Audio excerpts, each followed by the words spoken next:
Graça e paz, abençoados. Um excelente dia a cada um de vocês. É o que o irmão Paulo deseja a todos vocês que nos assistem. Que o nosso Pai Criador possa estar manifestando o seu amor, a sua graça sobre a sua vida, sobre a sua família. Nós vamos estar aqui falando, meus irmãos, sobre um tema que se chama a soberania de Deus. Nós, o canal Luzes da Graça, nunca negamos aqui a soberania de Deus. Quando nós refutamos alguns ensinos calcados, baseados no livro de Isaías 45, no verso 5, é porque muitos pegam esta palavra e têm feito um literalismo de ensino. E nós agora, para podermos nos redimir diante de um mau pensamento daqueles que pensam que nós negamos a soberania de Deus, nós vamos estar aqui explicando ainda com a mesma visão do que nós ensinamos, só que agora vamos estar explicando com todos os detalhes o que é a soberania de Deus ao nosso entendimento. Então, abençoados, o tema é a soberania de Deus. Abençoados, nós, o canal Luzes da Graça, nunca buscamos negar a soberania de Deus, mas nós, ao contrário disso, nós buscamos explicar que Deus não aplica o mal sobre as pessoas. É justamente isso, é que nós o tempo todo buscamos tirar esse radicalismo de que o mal procede de Deus.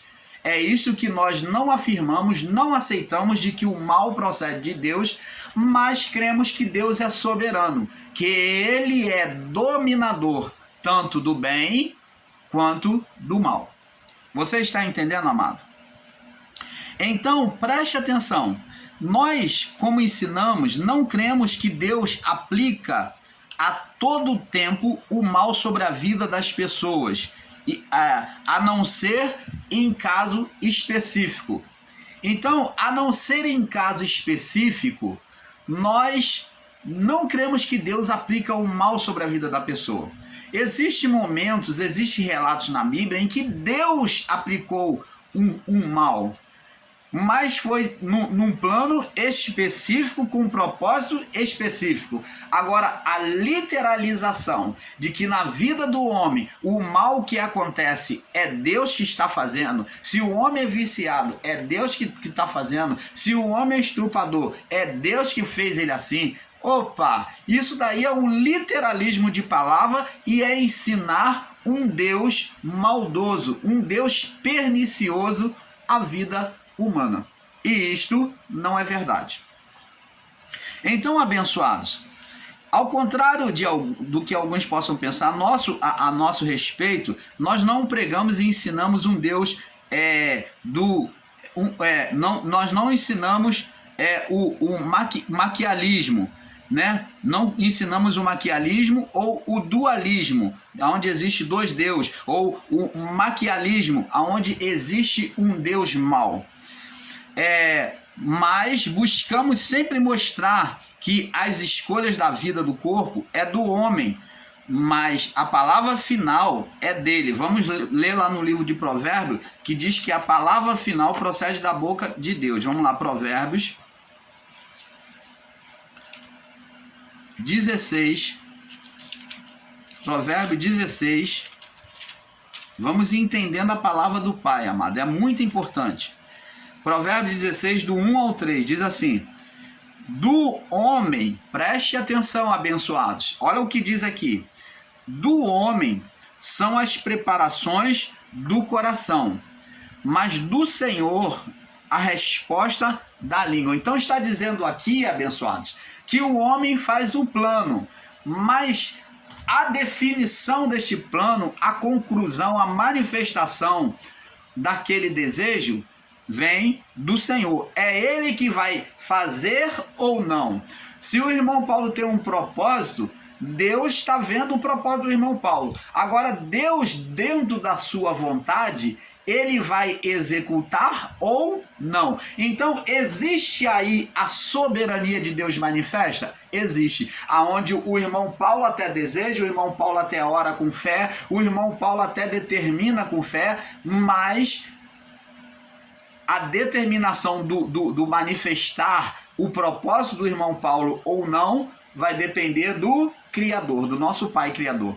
Então, a soberania de Deus, amados, ela não pode ser rompida. Então, não tem como alguém ensinar contra a soberania de Deus. Porque todo ser existente, tanto animais como o homem, depende da soberania de Deus. Até as plantas dependem da soberania de Deus. Deus teve que regar ao criar a vegetação, ele fez cair a chuva, ele fez cair o orvalho para regar a terra. Tudo depende da mão de Deus. É o Espírito Santo que paira sobre nós, é ele que cria, é ele que move tudo. Diz aqui, Provérbios 16, né, verso 1. Do homem são as preparações do coração. O homem deseja no coração, mas do Senhor a resposta da língua. Então a determinação vem de Deus. Todos os caminhos do homem são puros aos seus olhos, parece ser certo aos seus olhos, mas o Senhor pesa o espírito. O Senhor pesa, ele examina a pretensão do espírito. Se esse espírito não está soberbo, se esse espírito não está exaltado, envaidecido, o Senhor vai ver se diante daquele pedido não é para vaidade que o homem quer conquistar. O Senhor vai ver que diante daquela apresentação que o homem está fazendo nos seus cultos, se ele não está envaidecido de si mesmo. Então, amados, Deus ele examina o coração, o espírito humano. E diz aqui, ó, o Senhor fez todas, diz aqui no verso 3, confia no Senhor as tuas obras, ó, o seu agir, confia no Senhor o seu agir, o seu dia a dia, e os teus pensamentos serão estabelecidos. Mas só serão estabelecidos, diz aqui a palavra, se nós colocarmos Deus em primeiro lugar. Por isso que Jesus disse, buscai em primeiro lugar o reino de Deus, a dominação de Deus sobre a sua vida. Buscar em primeiro lugar o reino de Deus e a sua justiça, e todas as coisas vos serão acrescentadas. Então, quando buscamos saber a vontade de Deus e nos submetemos à sua justiça, à sua palavra, então Deus está reinando sobre nós. E ele então vai acrescentar.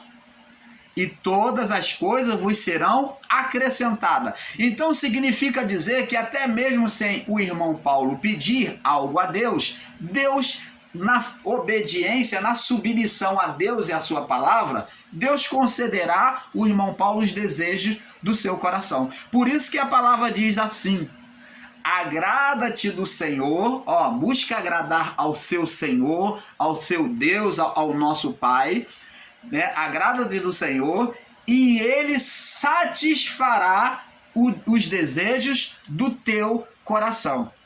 Então, a única coisa que Deus pede o homem em troca é a obediência, é a submissão, é que você deixe ele reinar sobre a sua vida.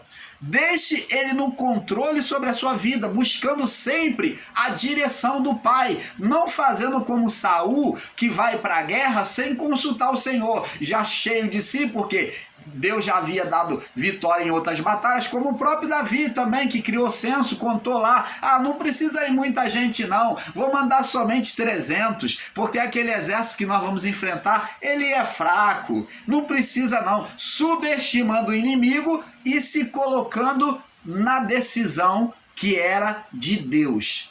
Então Davi criou o censo, abandonou a direção de Deus, por isso que diz que Satanás incitou a Davi. E no outro livro lá, no livro de Crônicas, já diz que Deus incitou a Davi. Então Deus e Satanás é colocado como uma pessoa só. Por quê? Porque Davi abandona Deus em buscar a Deus e busca satisfazer o seu próprio coração, a sua própria vaidade, a sua própria exaltação. Então aí quem está se manifestando nele? A carne. Então